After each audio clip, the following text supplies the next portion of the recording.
കരൂർ ദുരന്തത്തെപ്പറ്റി അന്വേഷിക്കാൻ പ്രത്യേക സംഘത്തെ നിയോഗിച്ച മദ്രാസ് ഹൈക്കോടതി. IPS ഉദ്യോഗസ്ഥ അസ്ര ഗാർഗിന്റെ നേതൃത്വത്തിലുള്ള സംഘത്തെയാണ് നിയോഗിച്ചത്. TVK സ്ഥാപകൻ വിജയ്ക്കെതിരെയും കോടതി രൂക്ഷ വിമർശനം ഉന്നയിച്ചു.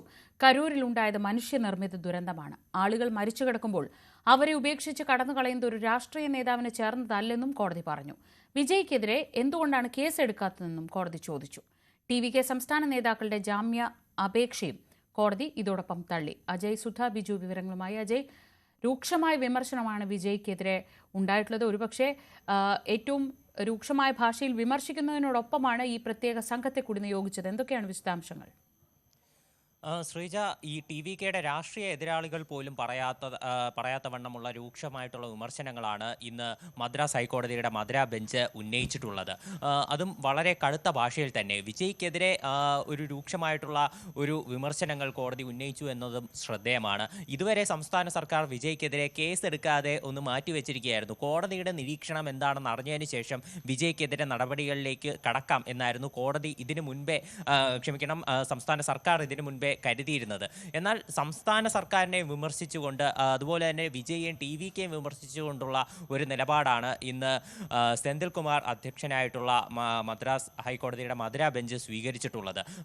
പ്രധാനമായിട്ടും കോടതി പറഞ്ഞത് ഇതൊരു മനുഷ്യനിർമ്മിത ദുരന്തമാണ്. ഇത്തരത്തിൽ സ്ത്രീകളും കുട്ടികളും അടക്കം മരിച്ചു വീഴുമ്പോൾ ആ നാട് വിട്ട് എങ്ങനെയാണ് വിജയ്ക്ക് അവിടെ നിന്ന് പോകാൻ കഴിയുക എന്ന് കോടതി ചോദിച്ചു. വിജയ് ഒരു നേതൃഗുണമില്ലാത്ത ആളാണെന്ന് കോടതി വിമർശിച്ചിട്ടുണ്ട്.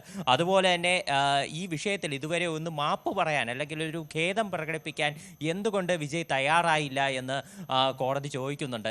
ലോകം മുഴുവൻ വിഷയത്തിൽ ഖേദം പ്രകടിപ്പിച്ചുകൊണ്ട് രംഗത്തെത്തി. എന്നാൽ വിജയ് വിഷയത്തിൽ മാപ്പ് പറയാൻ ഇതുവരെ തയ്യാറായിട്ടില്ല എന്നുള്ള കാര്യം കോടതി പറഞ്ഞു. ഇത് താരത്തിൻ്റെ മനോനിലയെയാണ് സൂചിപ്പിക്കുന്നത് എന്നുള്ള കടുത്ത ഭാഷയിലുള്ള വിമർശനമാണ് കോടതി ഉന്നയിച്ചിട്ടുള്ളത്. മാത്രമല്ല TVKക്കെതിരെയും വിമർശനമുണ്ട്. ആളുകളെ നിയന്ത്രിക്കാൻ സാധിച്ചില്ലെങ്കിൽ എന്തിനാണ് ഇത്തരം പരിപാടികൾ സംഘടിപ്പിക്കുന്നതെന്ന് കോടതി ചോദിച്ചു. അതുപോലെ തന്നെ ആളുകൾക്കുള്ള കുടിവെള്ളം, ഭക്ഷണം, അതുപോലെ ശുചിമുറി തുടങ്ങിയിട്ടുള്ള സംവിധാനങ്ങൾ ഒരുക്കേണ്ടത് അതത് രാഷ്ട്രീയ പാർട്ടികളുടെ ഉത്തരവാദിത്തമാണെന്നും കോടതി പറഞ്ഞിട്ടുണ്ട്.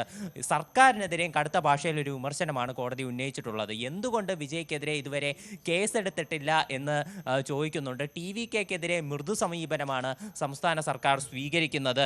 അതുപോലെ തന്നെ 2 അറസ്റ്റിനപ്പുറം സംസ്ഥാന സർക്കാർ എന്ത് നടപടിയാണ് സ്വീകരിച്ചത്? 2 പ്രാദേശിക നേതാക്കളെ അറസ്റ്റ് ചെയ്തു.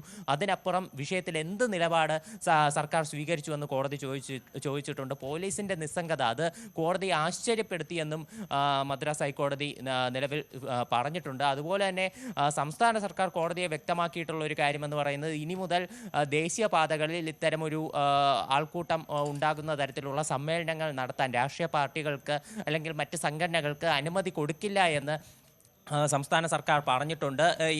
ഇതുമായി ബന്ധപ്പെട്ട മാർഗരേഖകൾ സംസ്ഥാന സർക്കാർ തയ്യാറാക്കി വരികയാണ്. ഇത് പൂർണ്ണമായതിന് ശേഷം മാത്രമേ ഇനി മുതൽ ഇത്തരം സമ്മേളനങ്ങൾക്ക് വേദിയാകാൻ ഇത്തരം ദേശീയപാതകൾ ഉൾപ്പെടെയുള്ള സ്ഥലങ്ങൾ അനുവദിക്കൂ. അല്ലെങ്കിൽ അതുവരെ മറ്റ് പ്രത്യേക വേദികളായിരിക്കും ഇതിനു വേണ്ടി അനുവദിക്കുക എന്നും സംസ്ഥാന സർക്കാർ പറഞ്ഞിട്ടുണ്ട്. അതുപോലെ തന്നെ പ്രധാനപ്പെട്ട കാര്യം ഈ പ്രത്യേക മുൻകൂർ ജാമ്യാപേക്ഷ ചോദിച്ചുകൊണ്ട് 2 സംസ്ഥാന നേതാക്കൾ TVKയുടെ 2 സംസ്ഥാന നേതാക്കൾ അപേക്ഷ നൽകിയിരുന്നു. ഇവരുടെ ഈ ഹർജിയും കോടതി തള്ളിയിട്ടുണ്ട്. ശരി.